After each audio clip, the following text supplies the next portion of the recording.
Good morning to everyone. I'm Jenny Pushpa. I'm from Max Department in St. Ignatius College of Education. So today we see about self-assessment and peer assessment. So first let's see the introduction of self-assessment and peer assessment. Self-assessment it can play a dual role for the student to both assess the outcome and the process of learning. So at the same time, the peer assessment is to provide a structured learning process for students, and it provides the feedback to each other on the work. So it helps students to develop their lifelong skill in accessing and providing feedback to each others. So it improve their own work. Now let's see the self-assessment. What is self-assessment? So self-assessment is an assessment which allows students to assess their own performance.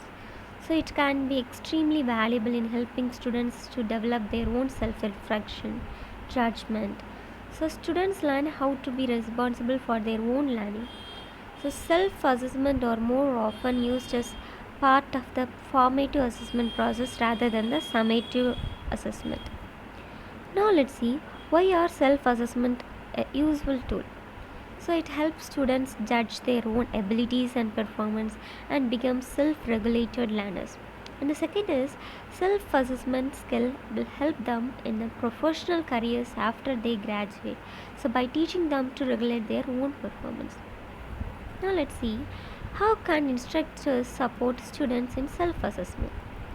So the instructor may help them to setting goal, providing an example, providing criteria and giving opportunities. So the first is setting goal. So to help to set and clarify effective goals against which students can access their performance. And by providing example of good performance or setting the standard against which students will access themselves. So by providing specific criteria to help students generate internal feedback and providing multiple opportunity for students to access themselves and to thereby help them close the gap between their current performance and desired performance. Now let's see what are the advantages of the self-assessment. So it encourages students to critically reflect their own learning process and performance, and it encourages students to be more responsible for their own learning, and it helps students develop their judgmental skill, and there is no peer pressure when students evaluate themselves. So these are the advantages of self-assessment. And what are the limitations of self-assessment? Or so the first is time consuming for students, and second is self-assessment can be subjective because students may not be sincere and may even over evaluate their own performance. So the next is students may not be familiar with the assessment criteria. So these are the disadvantages of the self-assessment. Now let's see what is the peer assessment. Peer assessment is an assessment which allows students to access each other's performance. So it can be extremely valuable in helping students to learn from each other by listening, analyzing and problem solving. So it gives students the opportunity to encounter diversity in different ways, critique and judge, and ultimately students learn how to be responsible for their own learning as well. Now let's see why use peer assessment.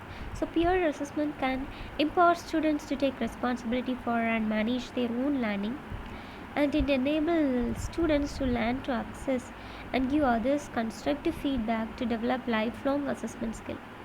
And it enhances students learning through knowledge diffusion and exchange of ideas, and it motivates students to engage with course material more deeply.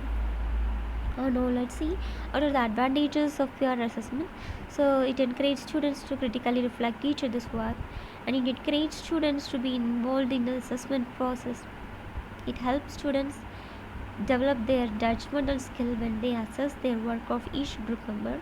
So students learn how to criticize, evaluate and apply others' generic skill during the process, and students learn more from each other's work. So these are the advantages of peer assessment. Now let's see the limitation of peer assessment. So peer pressure and friendship can influence the reliability of grades given by students. And the next is students may have the tendency to give each other the same mark. Third is students are not experienced in using each other. Students may cheat in collaboration for group assessment, and fairness may not be maintained because extrovert students can be usually be marked higher, and quicker students may mark lower. Quieter students may lower. So these are the disadvantages of peer assessment. And the concluding part is self and peer assessment both are allowed to develop the nature social learning process. So it underpins professional employability and lifelong learning development, and it can be incorporated into a variety of teaching and learning approaches. So it helps to inform non-curriculum learning activity. So thank you for your wonderful time spent with me. Thank